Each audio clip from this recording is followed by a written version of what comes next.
Attends une minute, mon Sam. Je commence à comprendre ton petit jeu. Tu utilises des portions de la Bible, du Nouveau Testament, pour prouver que le Nouveau Testament dit la vérité sur la résurrection. C'est pas un peu circulaire comme logique? La Bible pour prouver la Bible? Reprenons les choses du début. Si ce livre-là est effectivement la parole de Dieu, alors le christianisme est vrai et Jésus est ressuscité des morts. Mais disons que tu ne crois pas que c'est la parole de Dieu, que ce livre n'est pas inspiré de Dieu, qui ne dit pas la vérité en tout point. Eh bien, ce livre pourrait être alors, dans le meilleur des cas, un livre de littérature ancienne qui est fiable et plutôt crédible. Mais vous savez quoi? Même dans ce cas-là, Jésus est ressuscité des morts. Encore pire que ça. Disons que ce livre-là est un livre de littérature ancienne qui est comparable à n'importe quel ouvrage de la littérature ancienne, qui n'est pas nécessairement digne de confiance, digne de foi. Il faut départager le vrai du faux, ce qui est arrivé, ce qui n'est pas arrivé. C'est comme si vous lisiez l'Iliade de Homère avec le cheval de Troie. Il faut départager les faits de la fiction. Eh bien, vous savez quoi? Même dans ce cas-là, Jésus est ressuscité des morts. Il contient assez de données historiques pour démontrer que la résurrection a vraiment eu lieu, même si vous ne croyez pas que la Bible est si fiable que ça. Dans le pire des scénarios, la conclusion de la résurrection demeure la meilleure explication à ce qui s'est passé. C'est ce que Gary Habermas, un expert qui a concentré plus de 30 ans de sa carrière à la résurrection, en arrive à conclure. Et pourquoi il peut dire ça? Parce que même si on utilise les textes du Nouveau Testament que tous les érudits et profs d'université, chrétiens ou pas, certifient comme étant fiables, on en arrive à la conclusion de la résurrection. Parce que oui, vous savez qu'il existe plein d'experts et d'historiens du Nouveau Testament qui ne sont pas nécessairement croyants, mais qui, selon leurs recherches, admettent un ensemble de données, de livres du Nouveau Testament comme étant fiables et pertinents à utiliser. En tout cas, eux autres, ils utilisent.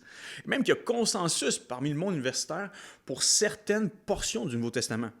Habituellement, par exemple, les experts les plus critiques et les plus sceptiques vont quand même reconnaître que parmi les 13 lettres que Paul a écrites, il y en a 6-7 qui, assurément, viennent de lui et constituent du matériel fiable. On appelle ça les épîtres authentiques. Romains, 1-2 Corinthiens, Galates, Philippiens, 1 aux Thessaloniciens et Philémon. Pas du contenu inspiré de Dieu nécessairement, mais des lettres honnêtes et sincères, dignes d'être reçues comme n'importe quel autre texte de l'Antiquité. On va considérer Paul comme un gars honnête dans ces lettres-là, qui connaît bien ses sources, qui a fait ses recherches, qui les cite bien. C'est un savant qu'on peut lire avec une certaine confiance, un peu comme aujourd'hui, on lirait un érudit qui publie des articles dans les journaux. C'est pas personnellement ce que je crois. Je crois que toutes les lettres de Paul sont dignes de foi, mais pour les besoins de la cause, si on s'en tient seulement à ce matériel reconnu par les érudits, les docteurs, les historiens reconnus qui enseignent présentement dans les universités, qui publient des livres, des articles reconnus par leurs pairs, eh bien on en arrive quand même à la conclusion de la résurrection. Comment, vous allez me le demander? Eh bien, si on utilise seulement 2 textes bibliques qui proviennent de 2 de ces livres reconnus par tous les académiques, on peut démontrer la véracité de la résurrection de Jésus-Christ en utilisant 1 Corinthiens 15 et la lettre aux Galates, chapitres 1 et 2. Les érudits athées, autant que croyants, datent la première lettre aux Corinthiens autour de l'an 55 après Jésus-Christ, donc 25 ans après la crucifixion qui aurait eu lieu autour de l'an 30, ce qui est quand même beaucoup plus tôt que la rédaction des évangiles. Et voici ce que Paul va dire en 1 Corinthiens, chapitre 15, les versets 1 à 9.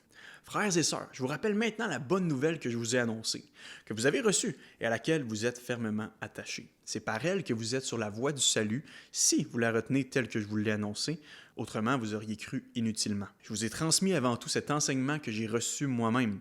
Le Christ est mort pour nos péchés, comme l'avaient annoncé les Écritures.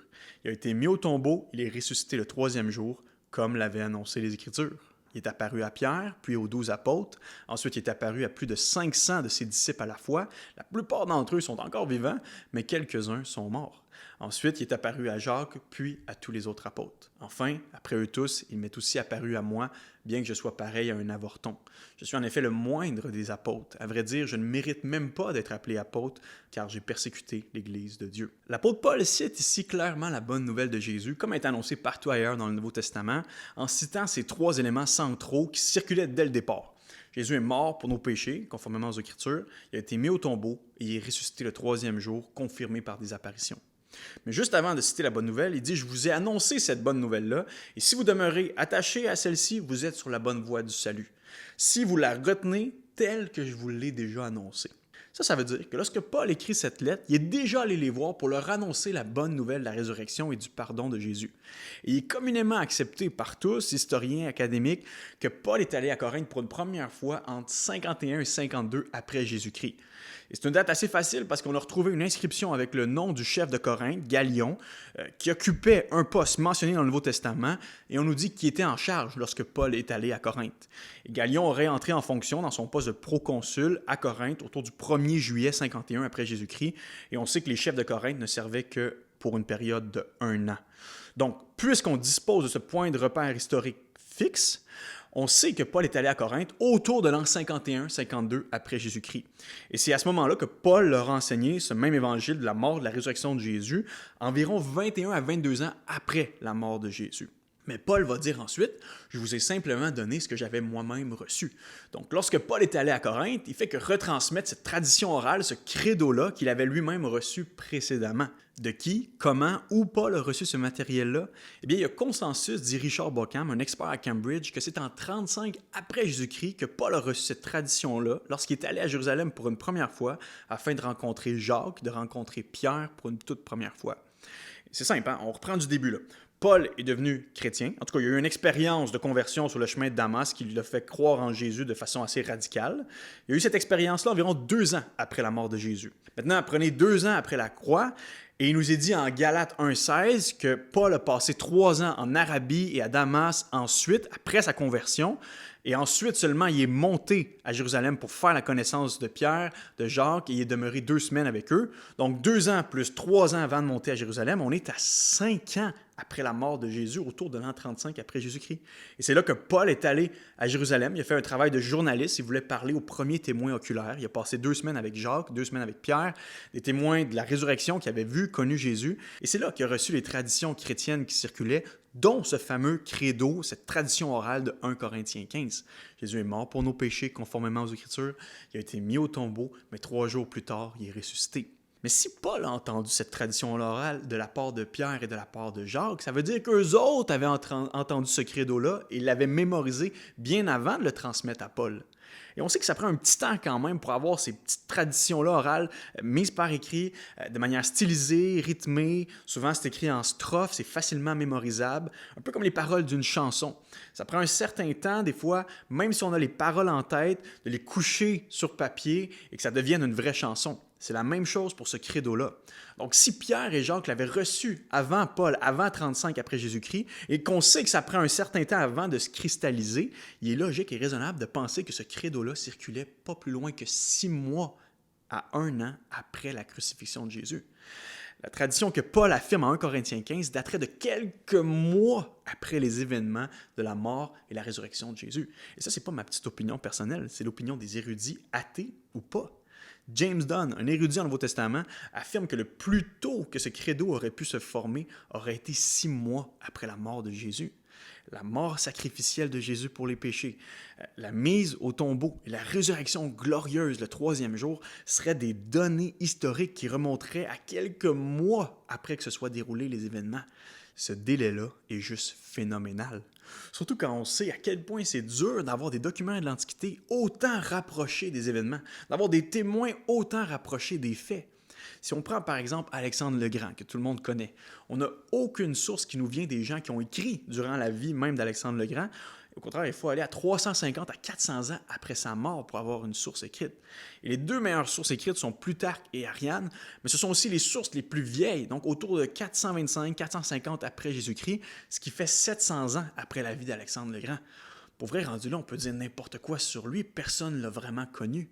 Mais les livres du Nouveau Testament nous parviennent de témoins qui étaient au bon moment, au bon endroit, très proches des événements rapportés. Ces témoins oculaires-là sont mieux positionnés que pour à peu près n'importe quel autre personnage de l'Antiquité. Et ça, c'est tous les historiens qui l'affirment.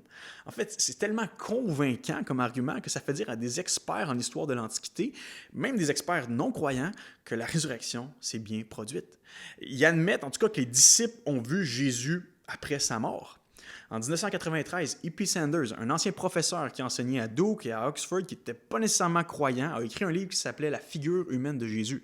Et il va dire à 2 reprises dans son livre, les érudits font consensus sur le fait qu'après sa mort, Jésus est apparu à ses disciples.